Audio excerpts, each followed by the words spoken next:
Iran ने gulf देशों को सीधी धमकी दी है कि अगर अमेरिका या इजराइल ने उस पर हमला किया तो पूरा अरब क्षेत्र आग की लपटों से धधक उठेगा। तेहरान ने अपने परमाणु कार्यक्रम को रेड लाइन बताते हुए खाड़ी के पावर सेंटर्स को निशाना बनाने का अल्टीमेटम दे दिया है।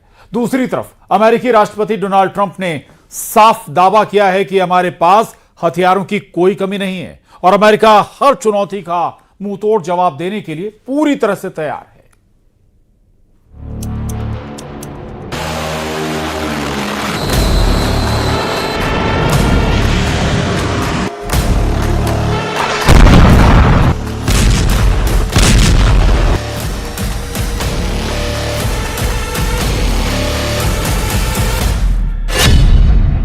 ईरान की अरब देशों को धमकी, अमेरिका का साथ दिया तो भस्म कर देंगे।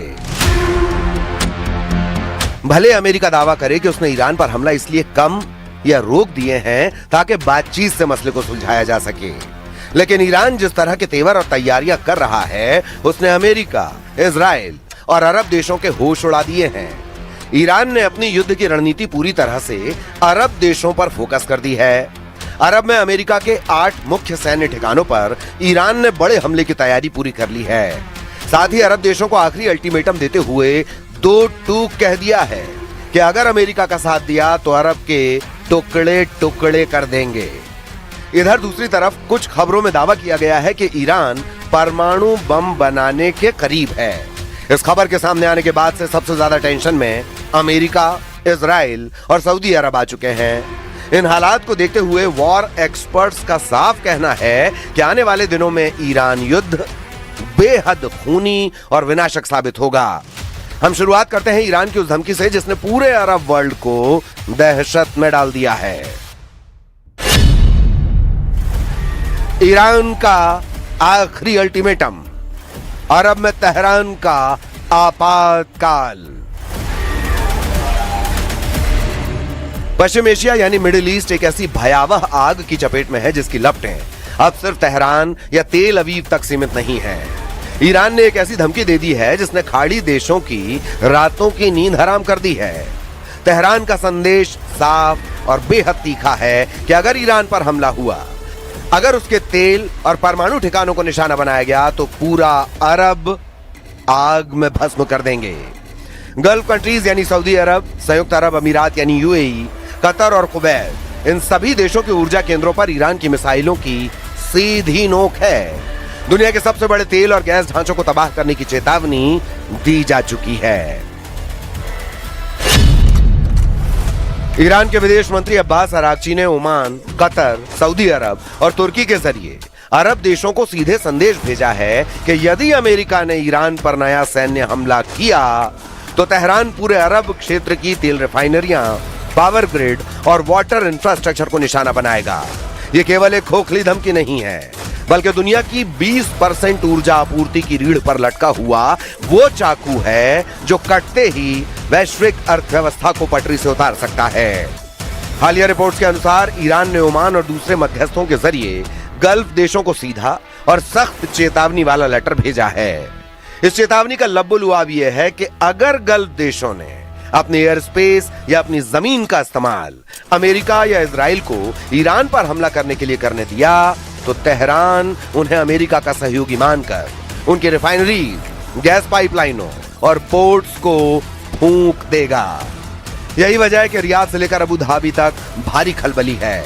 खाड़ी देश इस युद्ध में न्यूट्रल रहने का दबाव बना रहे हैं और वॉशिंगटन पर लगातार ये जोर दे रहे हैं कि वो तेहरान के खिलाफ ऐसा कोई कदम ना उठाए जिससे पूरा मिडिल ईस्ट बारूद के ढेर में तब्दील हो जाए।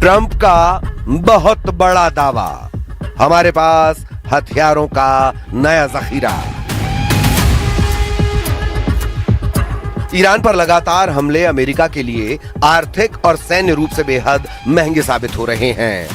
कुछ रिपोर्ट्स में दावा किया गया है कि अमेरिकी हथियारों के घटते भंडार, जिसमें ATACMS यानी आर्मी टैक्टिकल मिसाइल सिस्टम में 80 से 90% तक की कमी आ चुकी है। PRSM यानी प्रिसिजन स्ट्राइक मिसाइल की भारी मात्रा में खपत से अमेरिकी सेना के पास अगली पीढ़ी के स्टॉक में भारी गिरावट दर्ज हुई है। वहीं पैट्रियट एयर डिफेंस इंटरसेप्टर्स 65% तक इस्तेमाल किए जा चुके हैं। थर्ड इंटरसेप्टर मिसाइलों में 38% से ज्यादा का इस्तेमाल हो चुका है। ऐसे हालात में सवाल है कि अमेरिका ईरान से आगे की जंग कैसे लड़ेगा। 5 महीनों से अधिक चले युद्ध और लगातार मिसाइल दागे जाने के कारण अमेरिकी सेंट्रल कमांड के पास लंबी दूरी के सटीक हथियारों की किल्लत शुरू हो गई है। रक्षा विशेषज्ञों का मानना है कि यदि ट्रंप प्रशासन बड़े पैमाने पर अभियानों को फिर से शुरू करता है तो अमेरिकी सेना को जोखिम भरे विकल्पों जैसे लड़ाकू विमानों से सीधे बमबारी पर निर्भर होना पड़ेगा, जहां पायलटों की जान जाने का खतरा कहीं अधिक है। हालांकि व्हाइट हाउस और पेंटागन ये दावा जरूर कर रहे हैं कि उनकी उत्पादन क्षमता रिकॉर्ड स्तर पर है, लेकिन धरातल पर हकीकत ये है कि युद्ध के खिंचने से अमेरिका का ध्यान रूस और चीन जैसे बड़े प्रतिद्वंदियों से हटकर मिडिल ईस्ट की दलदल में फंस रहा है। लेकिन ट्रंप के नए दावे कुछ और ही हकीकत बयां कर रहे हैं। was asked to by Saudi Arabia, by UAE, by Qatar, and by Iran. We were all set to go just about at this time right now, and it would have been a massive attack.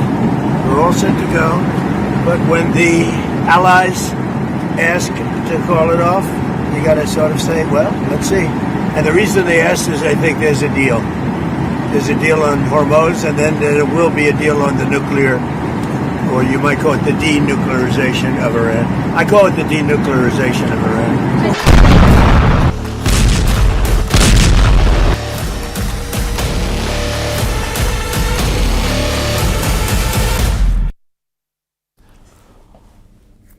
और bulletin में बस इतना ही। खबरें लगातार जारी हैं।